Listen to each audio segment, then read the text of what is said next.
Okay, Valley of the End. Here we go. Again.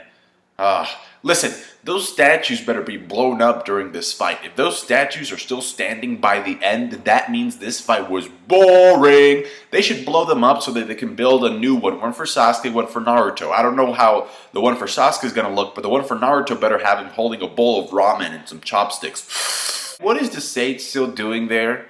Like, didn't he say he was about to leave? Motherfucker, if you can stay, then stop this from happening. Holy shit. Nah, because then you would end up pissing more people off. Like, where's the Naruto versus Sasuke fight? No, why?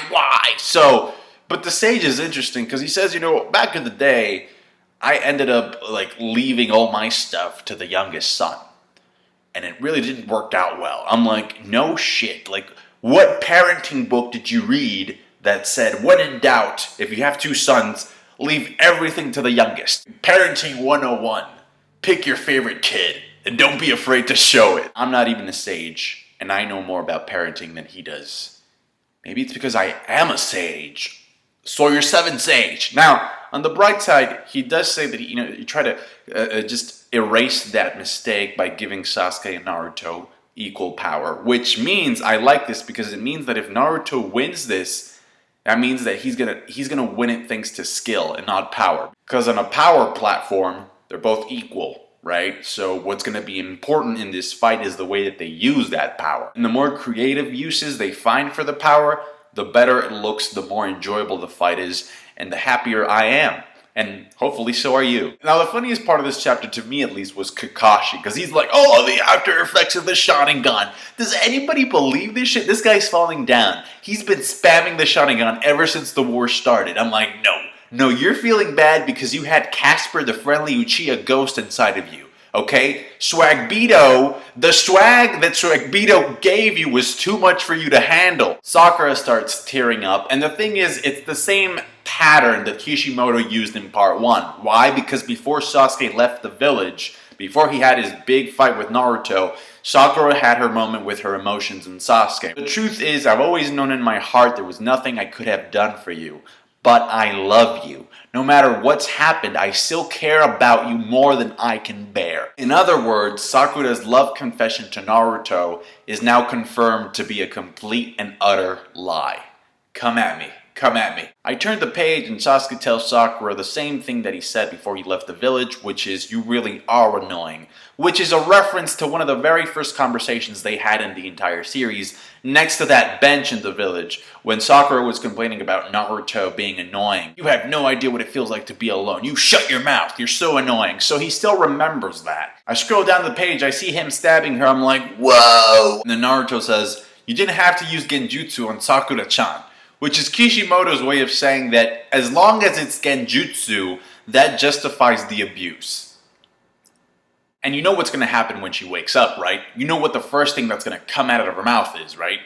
Where is Sasuke? The part that comes after that I thought was really cool. Because for the first time in forever, Sasuke's talking about his feelings. And we never actually gotten that from him. He says, I have no reason to love her, and consequently, I don't see a reason as to why she would love me. And Kakashi says, that's because you're only making excuses to hate other people. To not let yourself, you gotta let yourself be loved, Sasuke. Best character of the show, doesn't love himself. What are we gonna do? Now the most symbolic or important part of this, at least for me, is when Kakashi says she loves you so much her heart is breaking.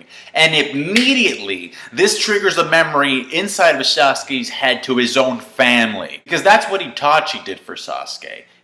He cared so much about him. He loved his little brother so much that it ended up shattering his life. Sasuke, if you still want to restore the Uchiha clan, you do realize that at some point, you're going to need a vagina. And after that, the chapter just turns into a Naruto hype-up fest, because it's like, oh, we all believe in Naruto, it's up to you, Naruto, you're the only one who could stop Sasuke. The moment I saw Sasuke running through those trees, I'm like, oh shit, they're going to the valley. The Valley of the Talk. Everybody believes in Naruto. Kakashi believes in Naruto. The Sage believes in Naruto because he was able to befriend Kurama. The thing here is that Sasuke doesn't need Naruto to undo infinite bitchmate Tsukuyomi anymore. So the fact that he doesn't need him allows him to pretty much go all out during the fight with the intent of killing him. Obviously, we know that Naruto's not going to die because of the last Naruto. We've seen him in the movie. He's going to be part of that movie. Sasuke's going to be part of the movie as well, so neither of them are going to die. But what it does is this, okay? The fact that this chapter ended with Naruto, actually with Sasuke about to explain what it means to be Hokage for him. He has to define what it means to be Hokage. And the reason why he needs to redefine that is because, at least to me, the title of Hokage at this point in the story is completely fucking irrelevant. It doesn't matter. The title of Hokage needs to be redefined to serve the time that they're in. And so what's going to happen is this, and it's pretty obvious at this point, and this is further supported by the fact that Naruto brought in what Itachi told him about it's not that you become Hokage and then get recognition. It's that those who are recognized become Hokage. So what's obvious to me is that this is going to be a dictatorship versus democracy type of idealistic clash. I do think that by the end of the fight, Naruto's going to realize that Sasuke's ideas aren't all that bad. So what I think is going to happen is that he's going to end up adopting some of them. Because remember, Hashirama and Madara technically had the same dream. It's just that it later fell apart because Madara got a little bit butthurt. But if they are able to work together and Naruto realizes, holy shit, we need to unify all of these shinobi nations so that we stop the wars amongst ourselves, then you create a new position for a leader of these united shinobi nations. And another thing that Sasuke wants that Naruto just doesn't agree with is that he wants to eliminate all of the other authorities so that he is the last man standing and he gets to call the shots on everything. Whereas Naruto, I think he would be open to receive cooperation from other people. Because remember, you can have more than one Hokage functioning at the same time.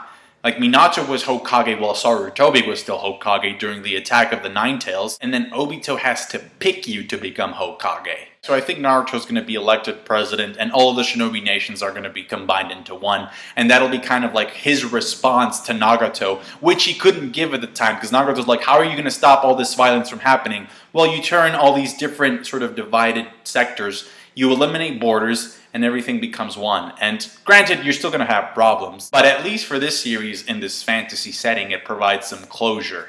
And it ties up that loose end. Tell me what you thought about the chapter. I actually really enjoyed it. I liked it. Leave me a like if you appreciated the review, comment, like I said, and subscribe to my channel for more Naruto reviews, because we're nearing the end.